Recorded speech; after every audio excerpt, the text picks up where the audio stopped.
Hai semua, Cikgu Surya datang. Hari ini saya nak kongsikan soalan padanan kuantiti dan kadar. Dalam video sebelum ini saya dah sebut asalkan kita kuasai dua cara berfikir ini, jadi dikatakan lebih 80% soalan boleh diselesaikan dengan mudah. Masih ingat tak dua cara berfikir tu? Yang pertama ialah padanan kuantiti dan kadar. Jadi yang kedua pula, satu lagi ialah penggantian kuantiti sama. Jika dua perkara ini dikuasai, soalan aplikasi rumit boleh diselesaikan mudah. Cikgu Surya satu-satunya guru di Malaysia yang ajar guna teknik lukisan.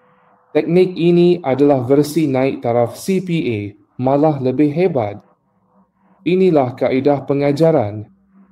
Terus ke topik utama, gunakan soalan ini sebagai contoh untuk semua.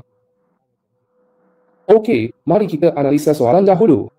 Sebuah kilang pakaian menghasilkan sekumpulan sut yang mengambil masa 20 hari untuk disiapkan. Nisbah sut lengkap kepada sut belum lengkap ialah 1:2.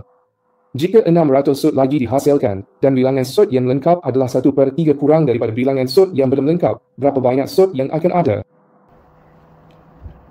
Baik, bila kita baca sepintas lalu, ramai murid akan keliru. Betul, dalam soalan ini ada banyak parameter dan perubahan, jadi susah nak bezakan. Langkah memahami soalan sangat penting. Dalam video sebelum ini, Cikgu Surya dah tekankan, memahami soalan ialah separuh kejayaan.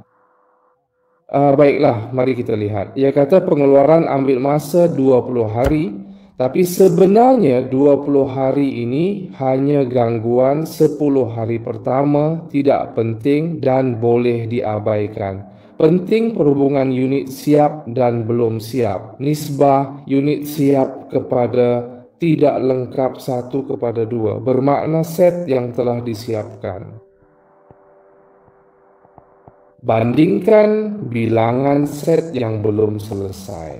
Nisbah ialah 1:2, jadi apakah maksud sekali?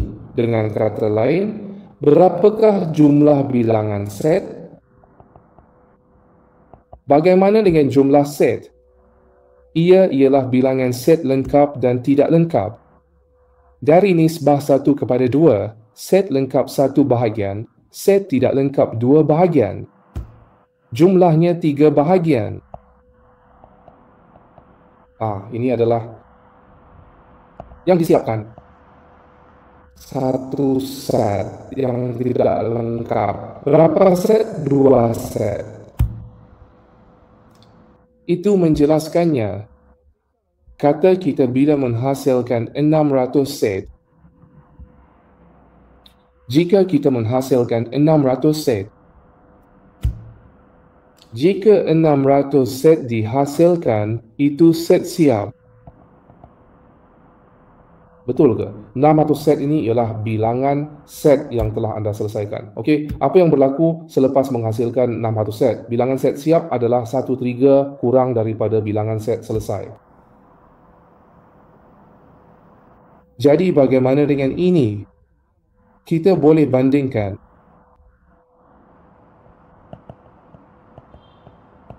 Yang telah siap, bandingkan bahagian belum siap. Markah ikut perbandingan. 1/3 kurang. Berapa belum siap? Ada 3 bahagian. Berbanding 3 bahagian belum siap, sebenarnya hanya 1 dari 3. Jadi bahagian siap merangkumi 2 bahagian. Yang siap merangkumi 2 bahagian. Jadi itu bermakna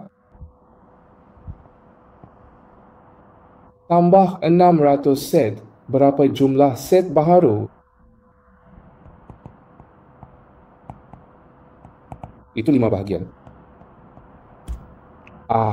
Dapat faham sekarang. Di sini 3 set, di sana 5 set. 2 set lengkap, 3 set tidak lengkap.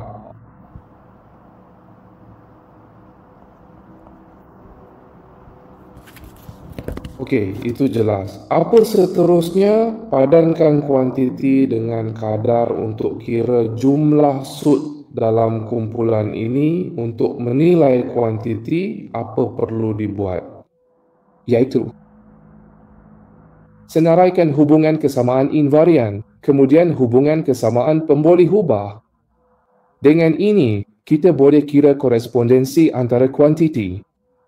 Lihat invariannya. Bilangan set lengkap invarian atau bilangan invarian set belum selesai. Baiklah, lihat sini kuncinya. Bagaimana jika kita menambah 600 set lagi? Mereka telah pun dihasilkan, jadi itu adalah bilangan set yang lengkap. Jadi bilangan set yang belum lengkap sebenarnya tidak berubah. Maksudnya, bagaimana dengan bilangan set belum selesai? Selepas menambah 600 set lengkap di sini, bagaimana dengan dua segitiga di sini? Jumlah set belum selesai di sini 3 bahagian. Jadi invarian ialah bilangan set belum selesai. Dua segitiga sama dengan 3 segitiga, domainnya masih sama. Perpisahan ini sama. Lihat semula. Pemboleh ubah. Apakah hubungan kuantitatif? Ia ialah bilangan set yang telah selesai, bermula dari 1 hingga 600 set. Pada akhirnya, dua set adalah sama. Maksudnya,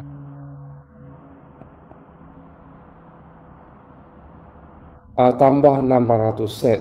Kami telah mencirikan hubungan kesamaan antara invarian dan pemboleh ubah pada masa itu. Sekarang kami akan menggunakan kaedah penyelesaian kuantiti dan kadar. Mula-mula kita letakkan kuantiti dahulu dan kemudian untuk kadar dua bulatan kita tolak ini daripada nilai kadar bulatan. Kadar segitiga. Okey, jadi ini unit 1. Bahagian ini unit 1. Jika kita mengambil bahagian ini sebagai unit, maka apa? Kuantiti ialah 600 dibahagikan dengan pecahan. Dua bahagian bulatan adalah sama dengan 2 daripada 3 bahagian di sebelah ini. Kurangkan 1 segitiga daripada 2/3. Ini adalah 1 daripada 2 segitiga, jadi nilainya 1/2. Jadi sama dengan 600. 4 tolak 3 1/6 bahagi 1/6 sama dengan darab 6, iaitu 3,600. 3,600. Jadi unit di sini sama dengan 3,900. Kalau unitnya 3,500, berapa banyak set sud asalnya yang kita nak cari? Maksudnya sebelum ada sebarang perubahan, jumlah keseluruhannya ialah 3 bahagian segitiga. Betul tak? 3 segitiga. Jadi maksudnya 2 segitiga sama dengan 3,600 atau 3 bulatan sama dengan 3,600. Tetapi kita hanya perlu mencari segitiga kerana kumpulan pertama sud yang dihasilkan mempunyai 3 segitiga. Ini bermakna satu segitiga sama dengan 360 dibahagi antara 2 segitiga. Satu segitiga sama dengan 1,800. Sama dengan 1,800. Dan kemudian pada akhirnya totalnya kumpulan sud ini pada asalnya terdiri daripada 3 segitiga, iaitu 1,800 kali 3 segitiga bersamaan dengan 5,400 sud. Jadi kita boleh fikirkan cara membuatnya sekarang. Sudahkah anda pelajari? Sila like, follow dan kongsi Cikgu Suria supaya lebih ramai dapat belajar bersama.